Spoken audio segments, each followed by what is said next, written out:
little keys keep shifting. I'm like, why? Oh my God, I don't know what's happening. Learning. What kind of things am I most interested in learning more about? And what areas of life would I like to stretch or expand my mind? Our ears keep popping. What are my preferred methods or avenues of learning and seeking knowledge? Are there any alternative approaches I may be interested in or better suited for my individual needs?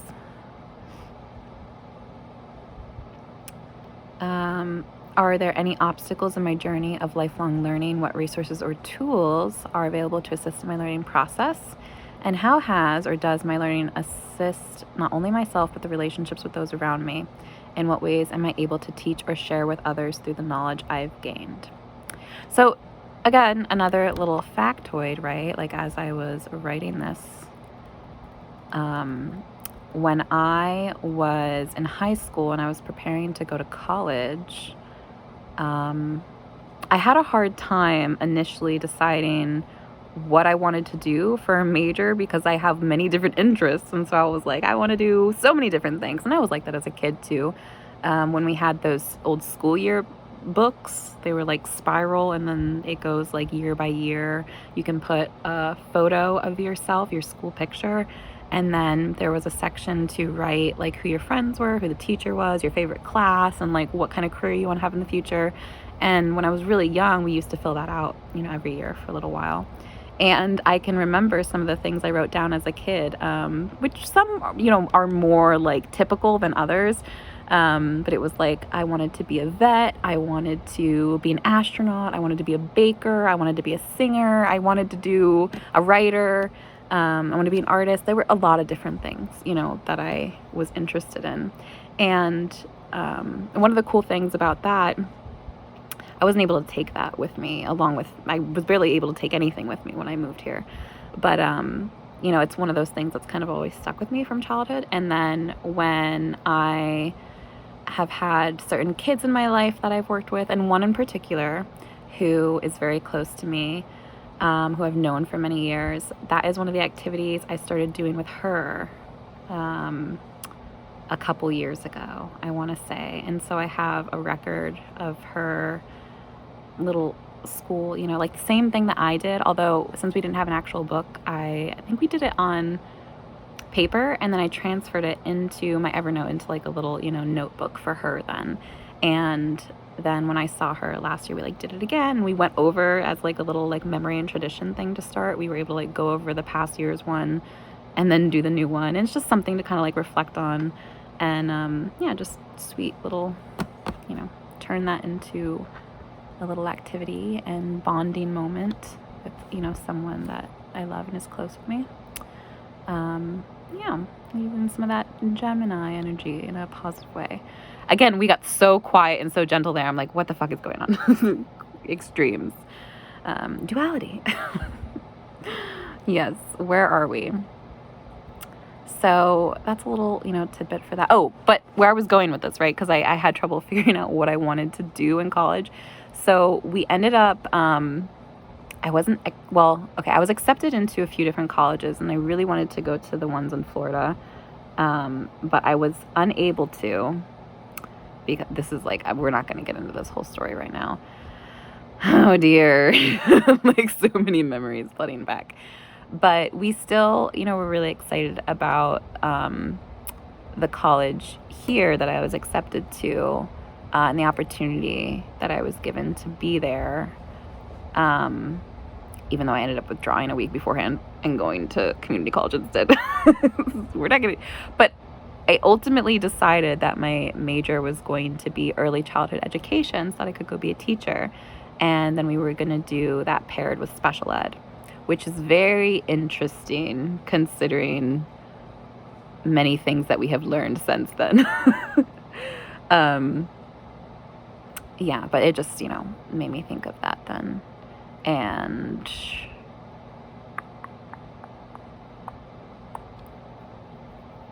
where else here? Yeah, with learning, when I think of learning, it almost always goes hand in hand with teaching, because in very basic interactions, especially one-on-one between people, when we're having conversations and communicating with one another, we are essentially like learning from someone when we are listening to them, right, in any capacity. But we're also teaching them because they would in turn be learning from us in that moment as well. Whether that's a conscious thing or not, right? Like people are observing us, they are feeling, they're hearing, they are, using their different senses. And so there's always this kind of like giving and receiving or learning and teaching kind of energy, whether we, necessarily see it like that. I tend to look at those interactions in that way. And it puts us more on like a equal level playing field with the people around us, which kind of goes in hand with where we're talking about like symbiotic connections with people, like on a peer level, like one-on-one, where it's not so much our, parent to child or teacher to student, like as someone's like being above you and like you're a guru, right? Or that you're like learning from them in that way, but it's more just equal. And I think that, is more of like a Geminian quality of looking at it that way, and a bit Libran too. But yeah. Let's see. I'm just going over the questions here to see what other kinds of examples or memories we want to do. Oh, actually, we're going to go all the way down here because the part containing my houses and like my personal placements and stuff, I don't include that in the video from the write-up, just because I don't think we need like a hardcore copy of my personal stuff in it, but we don't mind talking about it like this for sharing. But since Gemini rules the third house, right, we have it in our first house, which is typically ruled by Aries, and that goes over like our self and our appearance and the way that we are portrayed, to the world around us. And so, and this is interesting too, right, how and for me particularly, right, and part of this is my platonic influence, how I have had a very like polarizing effect on a lot of people in my life over the years, some more than others. I think for the people that are closer to me, that I've developed more intimate relationships with, who are perhaps a bit more, I don't know, how would I describe them? Just a little less judgmental and a little less extreme in their views. Like for when you have like healthier people around you who like see you for who you are and just, have less extreme reactions and just love you as you are, then there tends to not be that same effect. But for, other general public and experiences we've had, we have had some extreme reactions from people. And some of those reactions over the years, especially when I was younger and still like figuring myself out, was we've received a lot of feedback from people in the past about how we come across a lot of different ways. And, it's interesting because even though I have like Cancer is like my sun sign, right? And a lot of times people identify as their sun sign, and they might like know little, bits and pieces about that and really identify themselves to that, even though that, doesn't necessarily make up like the whole of who they are. And so, and also I think, there's a part of like, when it comes to information and finding out things that we like, there can be a kind of conformity to that too, right? So, sometimes people see things or hear things about different aspects of like a personality, and they may adopt that or adapt to that if they like it. And usually, more so the things that they do like versus what they don't like. But yeah, that's a part of, human behavior. But so we have certain aspects that do come across very Cancerian, like I am very much a homebody in many ways, and I like to, like, my home is my sanctuary, and family is always like been very important to me, even though I haven't had the best family dynamics like in my early childhood and things like that. Family has still always been like a really big, like number one priority to me. And for me, I see like people around me as family, and some, you know, closer than others. But one of my dreams when I was a kid was to have a really big family one day. Not necessarily babies, but just like people around me, you know, like adopting all of these people around me and then becoming like a part of the fold. And, you know, like lots of like sisters and brothers and aunties and uncles and grandmas and grandpas. And so, you know, I tend to experience life in that way a lot of times, where I meet people and, you know, I kind of get like adopted into their family in a way, you know, and we develop close relationships with a lot of different people, and it genuinely feels like that. And in many ways we can say that dream, you know, has somewhat come true, not entirely, you know, because there are certain people missing from that we're, you know, looking forward to meeting over time and in the future. But it's just kind of like this ever growing, ever expanding, big love thing. Yes, I love the idea of that. And so, you know, we have like those very Cancerian qualities. We're like very much motherly towards a lot of people, but because Gemini is in our first house, a lot of times we can come across in more so in that way. And I do consider myself quite like playful as a person, and again, like, and the duality of Gemini and its versatility, you know, Geminis get shitted on a lot. And for people who, you know, I think more so for people who don't learn a whole lot about astrology or like the archetypes behind them, and they go just based off of like the behaviors of like people's sun signs, for example, and whether it's like friendships or like romantic relationships. I mean, I see it all the time where people will be like, oh yeah, I had a best friend who's a Gemini, or I dated someone who's a Gemini, and they were, you know, this, that, and they did this, that, and so that just means they're all like that. And I see, you know, like one of the things that Geminis get shit for a lot is being like two-faced. And I think that's a severe, you know, misunderstanding, miscalculation of what it actually is, right?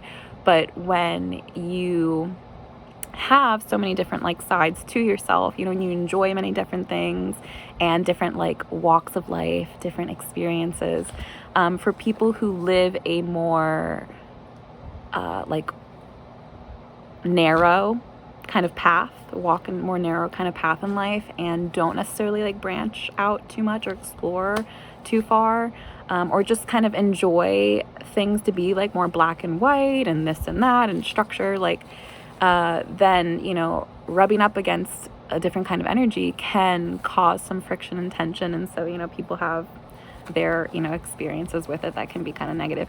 But a lot of times too, you know, it kind of comes down to like the shadow again that we've talked about, where people have these unconscious repressed parts of themselves that they're usually not even aware of themselves, or they don't necessarily know how to change certain things that maybe they feel shame for, or they don't like. And then it just gets exacerbated, and, you know, people run with it. But we love a Gemini. We have, you know, a ton of that in our chart, a ton of Mercury influence, and love, chef's kiss. Yeah. And one of our old roommates, when we were going through our Saturn return, the old place I lived at, my roommate, well, housemate, she was living in the room next door. She is a Gemini, and she was going through her Saturn return same time I was, because we're around the same age, and we had vastly different experiences, and me and her weren't very close or anything, but it was interesting being just like around her little bits here and there at that time, because it gave me something to like reflect back on and look at. And it's not something we even ever necessarily talked about. Like, we had entirely different lives, like different things going on.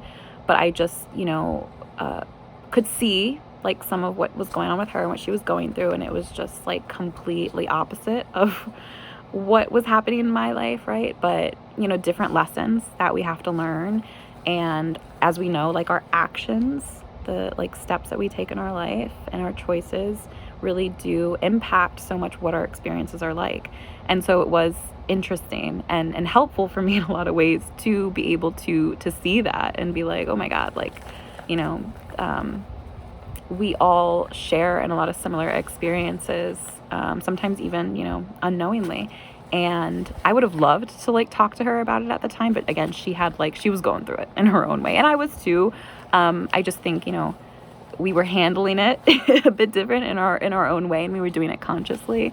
Like we were aware of different things that were going on during that time and doing our best to work through the energies, as intense as they were. And then for her, it was just like, it got real chaotic. But yes, so a little more Gemini influence. Let's see here. Go down. What's happening? Yeah, my Gemini in my first house, it's crazy because we have our so the main two is like our south node and our ascendant are in Gemini. We're Gemini rising. And I talked a little bit in the last video, I think, about my south node and ways that I've been working, you know, with that energy. But then also we have, let's see, 1, 2, 3, 4, 5, 6, 7, 8, 9, 10 asteroids in Gemini too, which is probably one of our most out of a lot of them. One of them's Apollo, you know, if you know anything about some of the myths here. It's an interesting one, right? And then for our third house, this is the one where we wanted to talk about some more specific and possibly vulnerable bits here. I just looked at the time and realized how long this video was. Oh my God, it's 41 minutes long. I don't know if we're gonna have time. Quick. So yeah, so the third house is typically associated with Gemini. And for us, that contains our Leo and our Chiron in Leo specifically. And I have mentioned this briefly in the past as well in an older video. I forget which one we were talking about, but it's like when I first started doing this. And it was something that we were also looking at during our Saturn return. And for its relation to this full moon, right?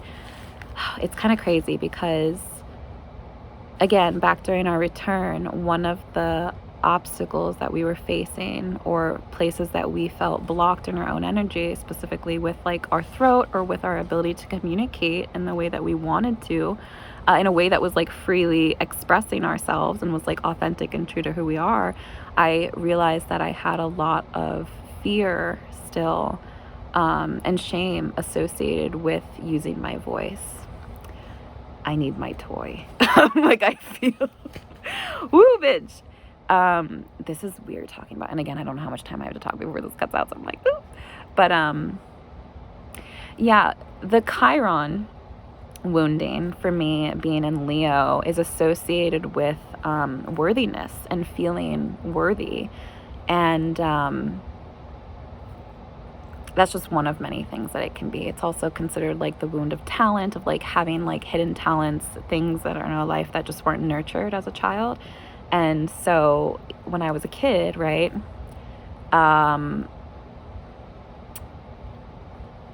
we experienced many different kinds of abuse. Physical was a part of it, but there was also emotional and mental abuse. There was a lot of neglect. And so, I'm like, how do we go about this? Some of the things that we would be told were very specific to our voice, and how we used it or didn't use it. I was instructed at a young age very frequently to keep my mouth shut, to not speak unless I was spoken to shut the fuck up even sometimes. We have heard all kinds of things, but I was taught from a very young age, you know, not to use my voice, that it would, you know, was better for me to stay quiet, to not speak my mind, and pretty much not speak at all, because whenever I did and I opened my mouth, it really upset some people around me. And, you know, that produced a lot of fear in me that was like deeply embedded, not only like in my psyche, but also in my body because of like, again, other kinds of abuse that were wrapped up into this. And so learning how to use and incorporate my voice again in a real way caused a lot of physical reactions and manifestations even to come up for us, where, you know, I felt my body physically reacting to just the thought of, or like attempting to speak up about things that I didn't feel like I could for a long time. And that was a big hurdle for us for a long time in the midst of all of this and in our healing. And one of the ways that we worked on this was starting off slow and like on our Facebook with our friends and family, tiny little platform, right? I started to share a bit more, some through writing, and then some through posting little stories, I think they're called, right? Where I would create different things to express myself. Not even always through the voice. Sometimes it was just like my little creations, you know, of collages and colors, and we love stickers, right? And utilizing music, because these are all like very healing things for me as a kid and still are as an adult. And I know that they can be for other people. And again, a big part of healing my Chiron and Leo was about allowing myself to be seen and knowing that like I'm safe to be seen and loved for who I am. This is like crazy, bitch, right? I can't believe I'm gonna put this up on the internet. But again, like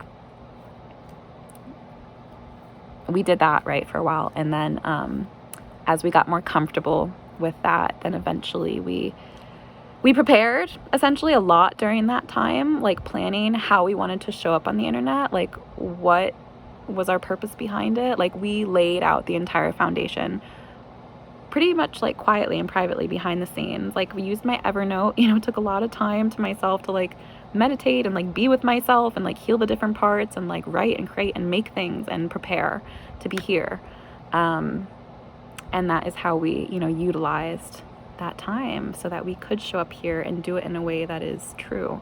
And that is me. Yeah. And, you know, heal our inner child and continue to take care of that, of her, of me, right, in that way as time goes on. Like it's not necessarily just like a one and done thing. And I've talked about this a little bit before with like internal family systems, and a big part of a Saturn return is moving on to that next stage of life, and it can be considered a kind of initiation of going from childhood to adulthood. And it's also funny, right? Because like I could be considered a late bloomer in many ways, you know, like the way we lived our life up until now. I just, you know, I had different goals and ideas and priorities than a lot of people around me, like who were my age. And there were a lot of things that I just like didn't do or didn't partake in because I had a different kind of focus. And, you know, I think it makes a lot more sense now that we're here, but for a long time we just lived our life very differently than a lot of people around us. And it was very lonely and isolating and challenging at times to live the life that we did in the way that we did. But it was all with purpose and with intention and, you know, guided by what we felt, you know, in our heart to be true and what we should be doing. I was a hermit for a very, very long time. Yes. All those Virgo qualities in us. Yeah. And come Saturn, we were like, oh yeah, hermit activate. Hermit's getting ready to come out, bitch. And now we're here. Hello. Yes, so I think we're going to stop there because, again, this is probably going to be our longest video. Holy shit, bitch, it's almost 50 minutes long. Jesus Christ. I like the idea of doing longer videos like this. I'm really surprised that we have enough space on our phone. But we're going to wrap it up before it gets cut off because we can't say bye without the I love you. Yeah, I'm done. Okay. Happy full moon again, and